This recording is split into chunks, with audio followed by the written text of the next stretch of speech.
What's shaking? Hey, I'm Rick Jordan, and today we're going all in. I have a real special guest for you today. A dude who has 30 years of a career on Wall Street, but I'm really pumped because we're going to talk about how he got started today. You know, literally from going from like nothing to where he's at and all the way to NYSE. Just had another IPO hit just a couple of weeks ago.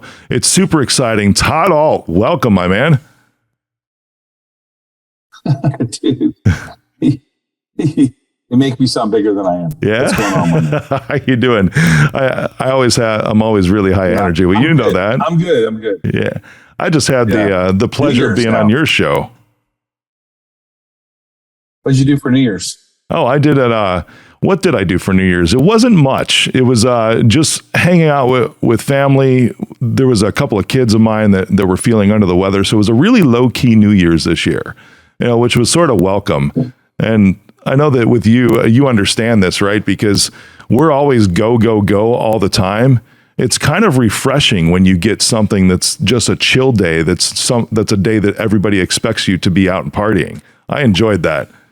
I need a chill day.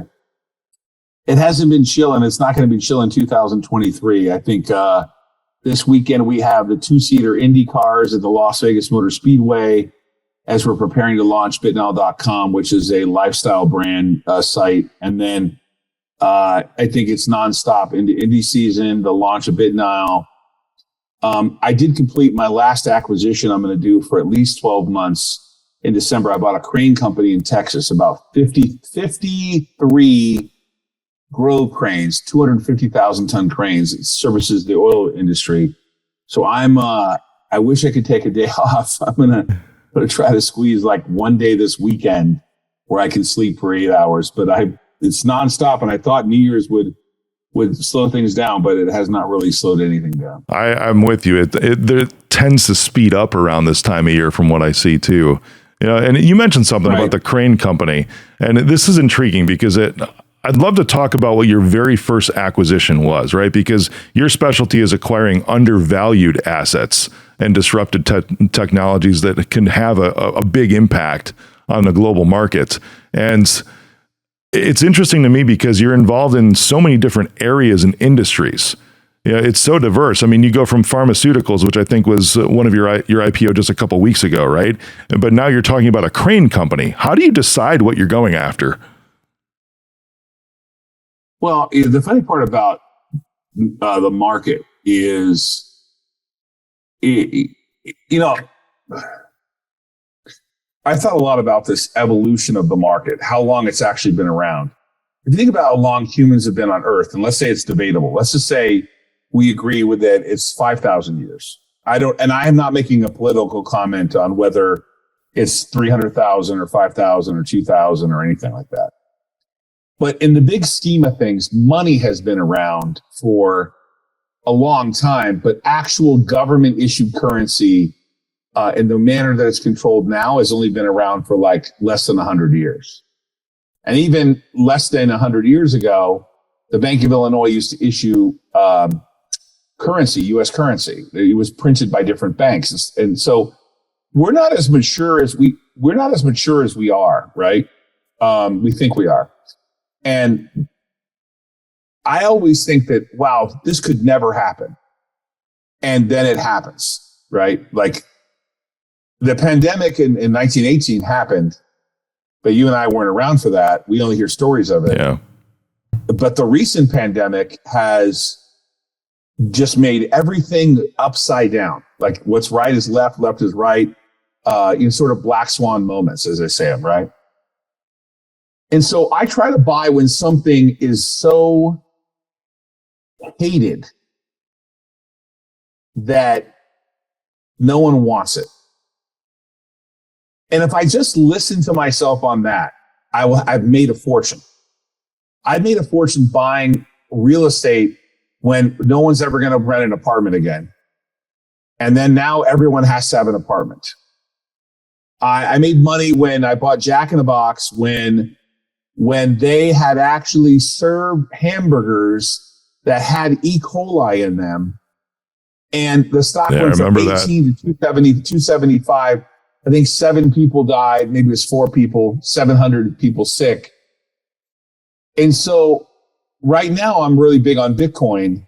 There was a line out the door a year ago, November, when Bitcoin was 69,000. You couldn't give it away. I mean, you couldn't keep it. It was like impossible. People were buying it like crazy. And now the line out the door to buy Bitcoin is like, there's no one out there. It's the reverse now. Yeah. Right. Everybody's selling still. Yep. Yeah. Well, Bitcoin stabilized, but a lot of the other cryptos have gotten smushed. Right. Yeah. And so you asked how I do it. What was my first acquisition? I'm always the guy like trolling in the trash bin for your discard pile. You like think about Warren Buffett talking about how he used to buy, pick up cigar buds with 1 or 2 puffs left on a cigar. It's kind of I used to hear it as a kid. Now it's really kind of a creepy, gross analogy because you wouldn't smoke a wet cigar bud, but they do have maybe a couple puffs left in them. But when I bought the Crane Company, it was an upgrade because the Crane Company has EBITDA, been around a long time, but they had some financial issues they got themselves into during the oil crisis when oil, believe it or not, went to negative $32 a barrel, meaning you had to pay someone to take your oil. Yeah. You had to pay them. Now oil is back to $80 a barrel, and the world has righted itself correctly. But I always buy when people. There's an analogy I use all the time. I don't know who I should give credit for because probably something I didn't make up. But stocks will trade higher than you ever thought possible and lower than you ever thought imaginable. And so I'm a guy who likes to buy stuff when it doesn't feel good that you're buying it. Now, I'll do some momentum trading. I'll buy stuff on the way up when they think that it's transformative. If you bought only the way I bought, you wouldn't have bought Microsoft. You wouldn't have bought Google. You wouldn't have bought a lot of stocks. You wouldn't have bought Apple. But even Warren Buffett will say to you, if there's something unique about the property where they're changing the narrative. And Warren Buffett's analogy is this little phone here for $1,000 does the craziest stuff in terms of value versus what it would cost to make it if you were making a singular one. And this machine is more powerful than anything that sent something to the moon. It's like the value add that it creates to society is so amazing that there's only one person making Apple phones.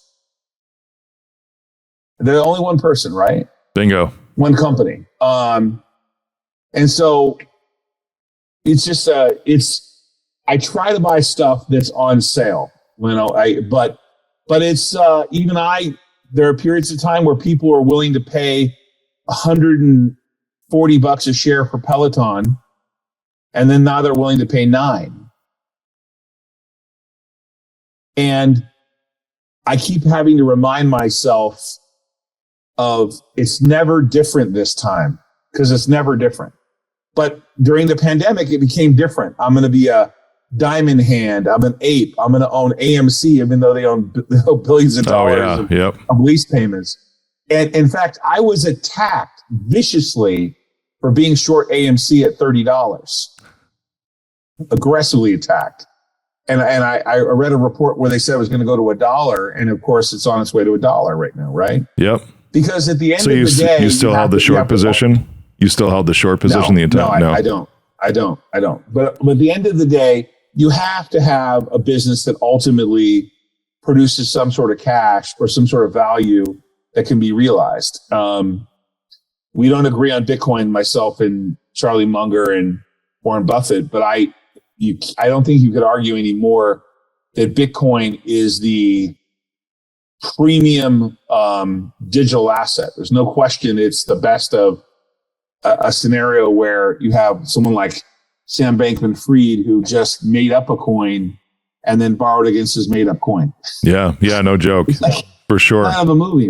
A movie. I know what you're doing. Your business is really simple. I mean, it's really complicated, but it's really simple. And that is you own like a utility. I mean, you're providing a utility for people who need technology. They run the business and they need outsourced services to manage their technology network. Very definable, right? Yeah. And there are moments in time when people want to pay a premium for your type of companies because they are large and they have steady cash flows and they're predictable. And there are moments in time when they're not predictable because you're buying a business or you're developing it, in which they're willing to pay less because it's unpredictable. But then if you're at a high growth curve, they'll pay more because they think you're successful at buying more of them. So there's no straight answer. I think that number one reason why people make money or lose money is temperament. And if you don't have the right temperament, you buy when everyone else is buying and you sell when you have fear. Temperament it's really a big part of the game. Listen to that, everyone. You buy when everybody else is buying. That's gold right there. And you sell when you have fear. Yeah. That's the wrong way. Well, yeah, it's the wrong way because your crowd mentality isn't leading you something to see. In my world right now, though, it's the worst ever because I think if you go on to StockTwits or Twitter, and the vast majority of the people that are bashing me, I have people that bash me right now. And it's fine. Market's down, stock's down. And they say, you're raising money on an ATM. Yeah, I've been doing that for years. I said I was.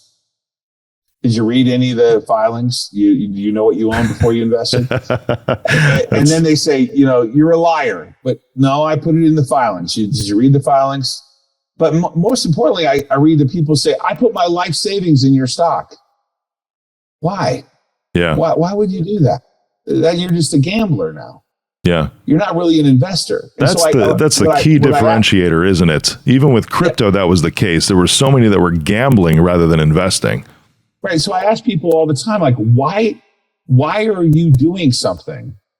And if you know why you're doing it, then you have to understand the consequences of, I don't usually write them back, but when I hear someone say, I put all my life savings in your stock, well, if your life savings is $500, I get the point. Yeah. Yeah.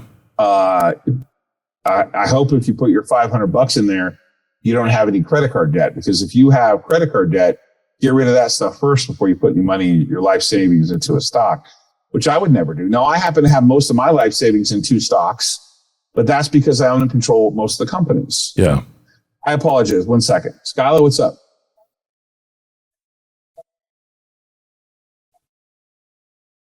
Oh, yeah. So my assistant's saying, she's laughing at me. So why would you put your whole life savings in it?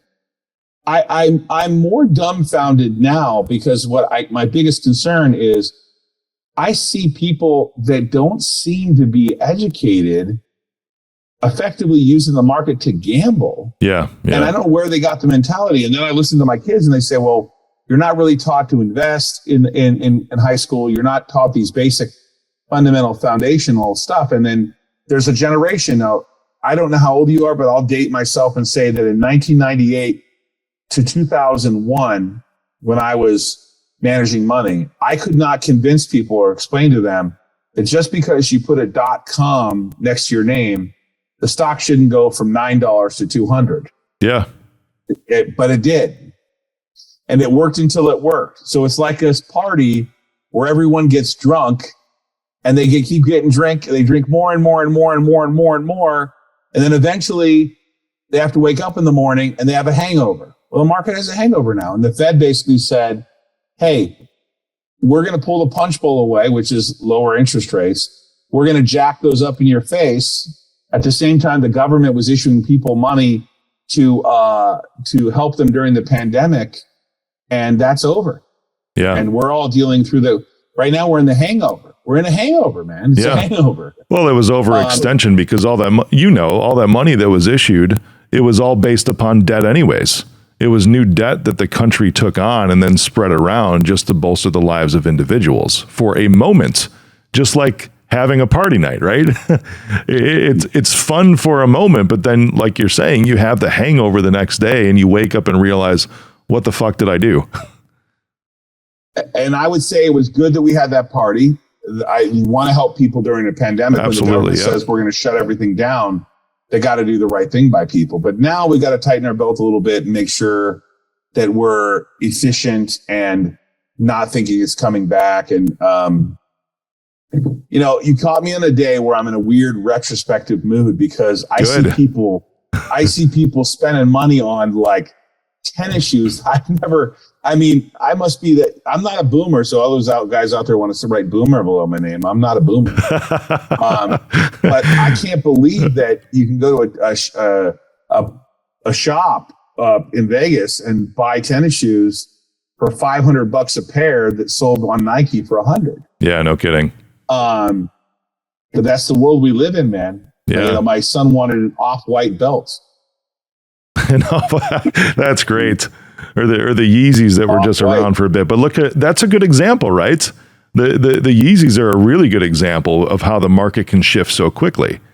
All because of something that's really, really fickle. And then you go from a $2,000 pair of sneakers down to, what is it, 500,000 pairs that Adidas still has in inventory that they can't sell now? Is that true? There's 500,000 Yeezys in inventory. That's what I read. Yeah, it was in the journal a couple of weeks ago. Yep. They have around 500,000 Yeezys that are just sitting there. But is that because they won't sell them or because no one wants to buy them? That I don't know. I didn't get too far into the article. It was just that it was phrased at the beginning that they were quote unquote stuck with them. So it would be something, but right now that might be good for you because it's something everybody hates, right? Yeah, that's interesting. Could I buy those Yeezy shoes and put them on bidnow.com? Yeah. Maybe I should get a hold of Adidas to see whether they'll sell them to me. I'll give them $1 a pair, $500,000. Right on. I mean, I'm kind of serious, right? I know you are. Yeah. That's what I would be doing. That's exactly what I would do. That's exactly what. But we, I think your question was, how did I get started doing this? I wanted to work on Wall Street since I was 11 years old. I saw Warren Buffett on TV when I was a kid. I got a hold of his office. His assistant, I think her name was Gladys, sent me every annual report up until then. I think it was 1981. Wow. And when I was 18 years old, I tried to go work on Wall Street. I've been working on it ever since and want to run a holding company. I finally run one called Ault Alliance, which is public in the back there. The symbol on the New York Stock Exchange is AULT. And then we either own, control, or invest in, I think, maybe 6 or 7 other public companies. And when I took the company over, it had about $3.5 million in assets. I think it has close to $650 million now with the purchase of the Crane company. And public and privates closer to $700 million.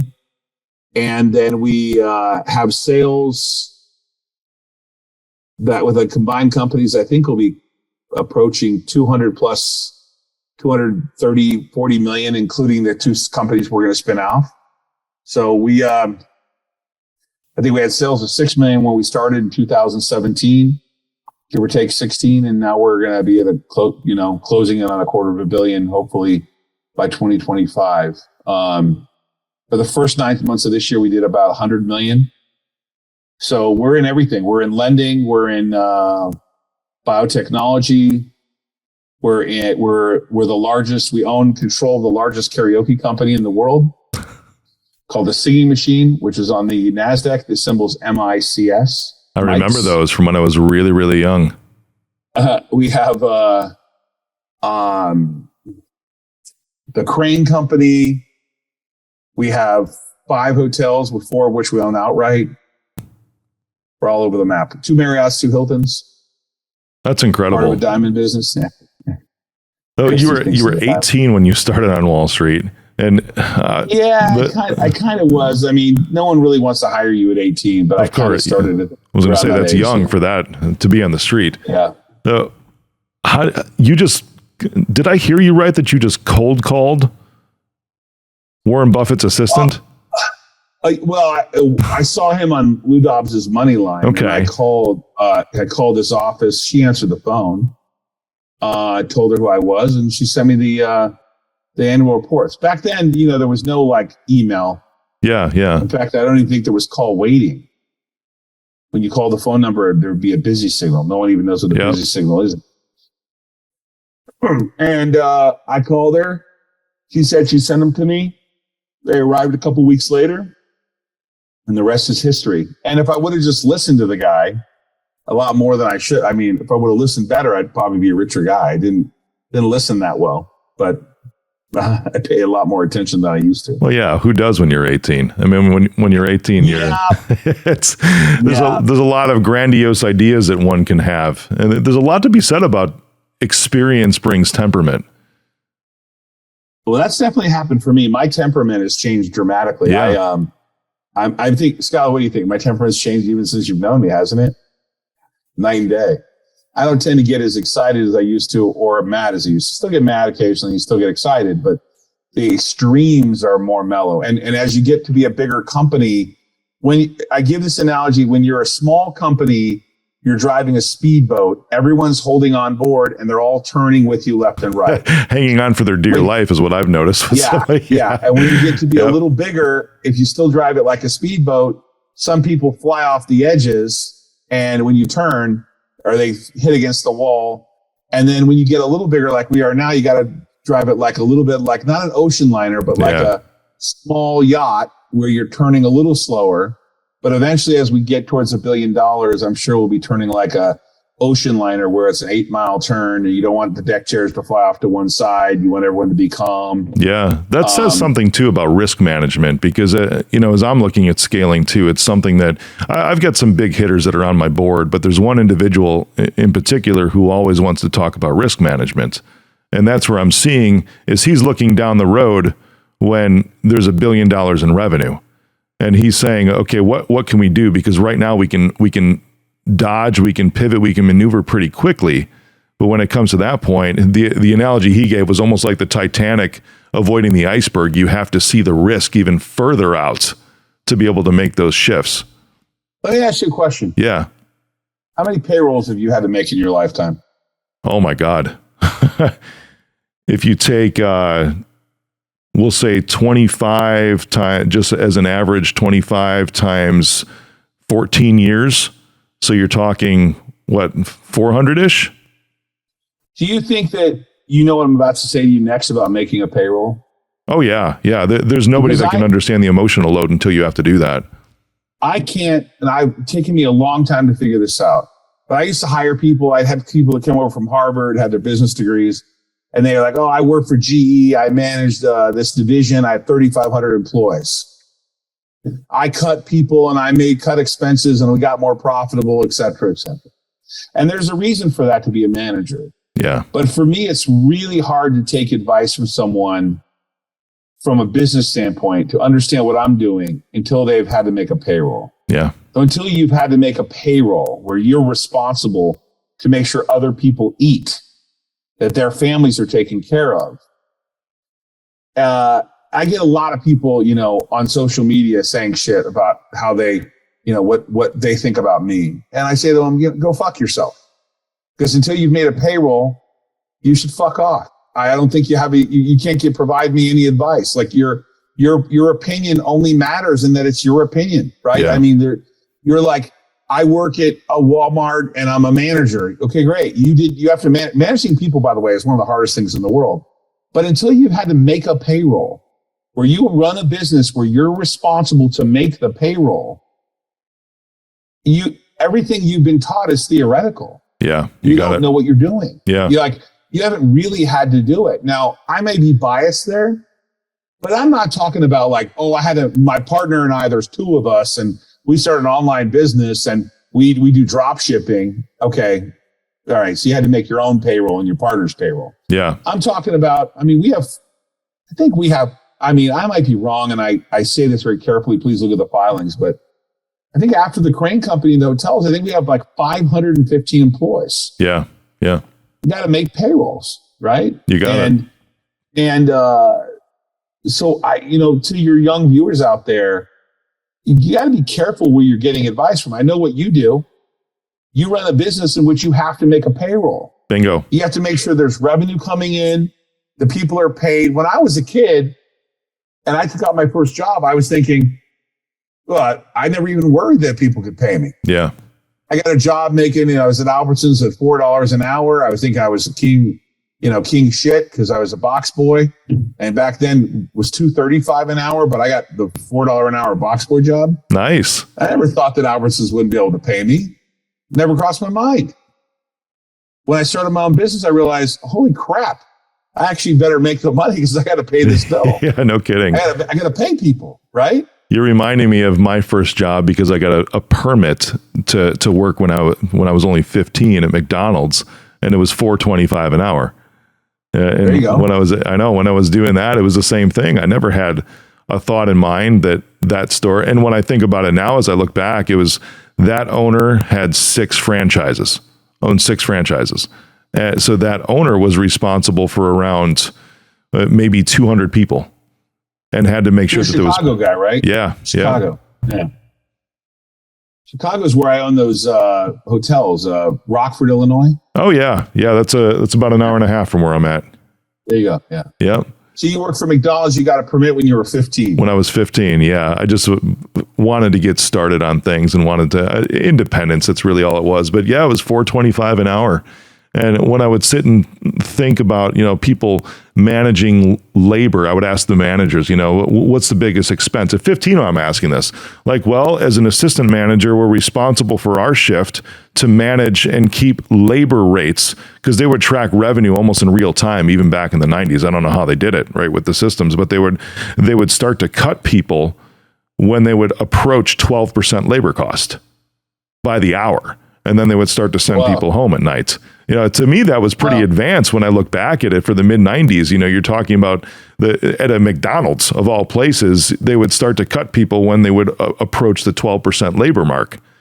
But then looking back, it's like that was something that the owners put in place because they were pretty tight with that and made sure that was one of the metrics in place so that they could make payroll for everybody and maintain profitability.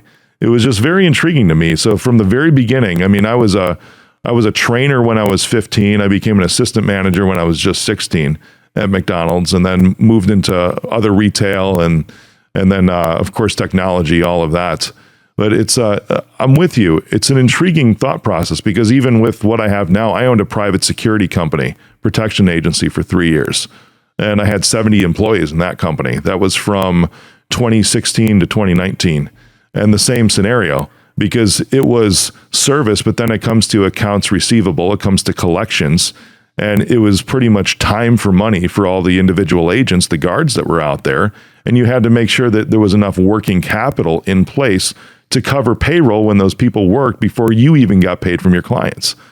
It's an interesting scenario, and that was, $15 and $25 an hour jobs for unarmed and armed agents. Right. And that's what they depended on to make money. Half of that roster, because it's just like kitchen help. I say that affectionately, but in a restaurant, but security guards, whether it's armed or unarmed, it's the same scenario. Half of them did not even have bank accounts. They would still get a paper check. And I'm only talking a few years ago. They would take their paper checks to the currency exchange and cash it because they needed to go pay the rent with it. And that's a big load that a lot don't understand, or self-righteous operations managers will be like, well, I have to go cut payroll. I have to go make a payroll. It's like, no, you don't. You have to go through and make sure that people are not over-reporting, under-reporting their hours, making sure the numbers are correct. And then you're hitting a button to submit. That's it. You're not making sure that that the money is actually there to write the checks. Right. I'm actually, dealing with a different argument right now, which is that I heard someone say to me the other day, well, we're approaching almost 8 billion people. You know how hard it is to find people to work? Yeah. We have a work crisis problem. And more importantly, in a few years, I was watching this, they raised rates, minimum wage in California to $22 an hour for people at McDonald's, 22 an hour. Oh, right? Wow. Yeah. And so McDonald's is introducing fully automated McDonald's that are all robots. Yep. Like the whole thing, It's kind of intriguing. Yeah, I was looking at that. Yeah. It's packaged by a robot. There's like a couple employees that are human. Now, I know, but this is a real problem, right? Is that you have a world that's going to become very automated. For sure. It's Amazon warehouses now too. The picking, the packing, the shipping. They're not picking parts here. You got it. They're so we're in this really interesting time, like a really vertical delta in terms of if you really, I get the person who really has the most advanced thoughts in my mind on this, ironically, is Elon Musk. You talk about think about where we were 100 years ago, right? Yeah. So 100 years ago, 1923, there were still cowboys, walking around and putting their horse on the, it's not that we haven't been around that long. Yeah. But the learning curve is exponential, right? The technology curve is exponential. And I'm just excited to be here for the ride, dude. So if I went back to your original question about how did I do it? I did it because I wanted to. One of the bullshit things that people teach you, these coaches, is about manifestation. I'm with you. My wife would say that I'm the key to manifestation. And my therapist would say, with action. Yeah. I just don't say I want to do it. I do something about it. So if you're one of those people who want to do something, ask yourself what you're doing about it. Because no one would hire me. I was I lived in HUD housing in Fullerton, and I played football, but I didn't have a great education. The reason I'm self-employed is because no one wants to fucking hire me. Yeah. I mean, I had to go get my own job. When I worked at Dean Witter, I remember a broker named Bob Abraham who said to me, I said, Bob, I'm going to make $187,000 this year. This is 30 years ago, 25 years ago, whatever it was. I think it was 1995 or something. And I'm like, where would I go get this kind of money? And he said, but Dean Witter, if I wasn't here as a broker, where would I go? He said, you're unhireable. So he told me. It's the first time I ever heard the term. You're unhireable. I said, what the fuck? I'm a good guy. What do you mean? Why wouldn't people want to hire me? He goes, you work on your own schedule. You come and go as you please. You effectively work under Dean Witter, but they're your clients. And you're not hireable. You can't, who's going to pay you starting salary, 187 grand? I think I was 25 or something. Yeah. No one's going to hire you. I was 23 maybe or something, whatever I was, 24. No one's going to hire you. They're not going to hire you, dude. And I thought he was crazy. And then I realized no one would hire me. And eventually I figured out that I could never be hired. And now I'm unemployable. I have to be in charge. And you have the person who wants to do what they want to do has to know, do they really want to do it or not? Yeah. Are they willing to? I was willing to not have any money, only do what I did for a living, start my own business, go broke, borrow from my mom and dad, have no money, marry the right person who stuck with me when I had nothing, and with a blind faith that I was going to keep going forward. So it's not the problem is you watch too much TV. You go, wait, Mark Zuckerberg was in his room and he came up with an idea. Isn't this cool? The social network. And he ran around with Edward, what's his name? And then all of a sudden Justin Timberlake showed up and now I have a social network and I'm a billionaire. Bullshit. Exactly. Doesn't happen that way. It's too like a romance novel. I have this one friend, a female friend, very pretty girl. And she's like a Kim Kardashian type. And Kim Kardashian's been divorced like Elizabeth Taylor, 19 times or something. Yep. Whatever the number is now, she's on dude number 65 or 70. It's her bag. It's not listen, she's a billionaire. She's smarter than me in marketing. She can do what she wants. Well, that's because she has a .com to the end of that, right? Dude65.com. Right. Yeah. No, I'm teasing. I have So no am issue with Kim yeah. Kardashian. I'm using her as an example. She's a nice person. I have no issue with her. Yeah. I'm trying to prove a point, which is that there are people that think they're Kim Kardashian. You're not. there isn't another Kim Kardashian. There's only one Kim Kardashian. You have to be what you want to be, right? But if you're in a scenario where I'm married, but now it's just not fun for me because times are tough and my husband lost his job. What a coincidence that my husband lost his job and now he's going to get a divorce because it's not working out. She can't have the lifestyle she wants, right? Yeah. That's not a commitment to what you want. That's like, well, times got tough, so I bailed out. And I use that analogy all the time, and that is, you got to be who you want to be yourself. Like, you got to figure it out yourself and know that it's not going to be easy, and it's unlikely you're going to be Kim Kardashian. You're just not going to be Kim Kardashian. You're going to be you. You're not going to be. You're not going to be this influencer that, you know, just does a couple posts, and because by the time you figure out that you can be an influencer, yeah, that ship has sailed. Yep. Everyone wants to be an influencer. So I'm being like a little bit of an ass today to prove a point, which is that, like, you have to know what you want to do. And if you know what you want to do, you're going to figure it out. You're going to do it. But you're not going to say to someone, I'm looking for the opportunity. I'm hoping it's going to work out. I need a break. You have to make your own breaks. Yeah. Bingo. I mean, you really do. It's really not as hard as you think. It's harder. Great insight, my man. I think so? I do. I've enjoyed the self-reflective nature of our conversation today. And it's almost like you were talking to yourself.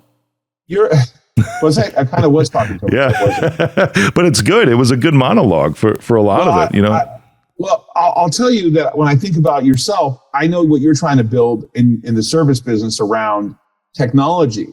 And you're going to look back 10 years from now, someone's going to say, how did you get there? Yeah. You're going to say, I ground out one deal at a time, and I bought another company, and I bought another company, and I bought another company. And that's how you got to 100 million. Yeah.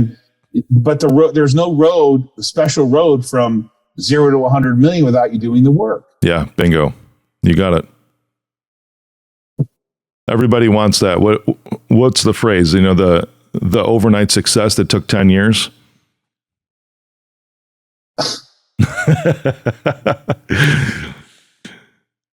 There's no greater definition for me than someone saying, well, it happened like almost overnight. I'm like, yeah, like 20 years. Yeah, exactly. Right. Yep. Oh, got there overnight, just 20 years later. Yep. No one's around for that. For sure. Todd, I appreciate you, my man. I didn't mean to give that monologue like that. No, it's good.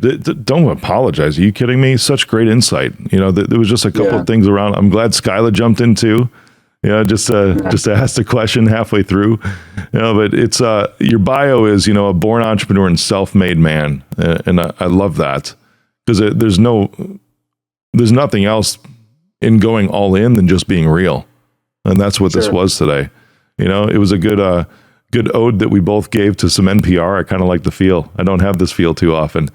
You know, it's there's a lot of influencers that like to come on the show, quote unquote influencers, right? They like to come on the show, and then you find out real quick that they've been an influencer for 2 days, something like that, and they're just calling themselves that because it becomes putting in the work. There's some really cool people, and then some other interesting folks that I meet that I go on the show. But Todd, you're the cream of the crop, man. I appreciate you.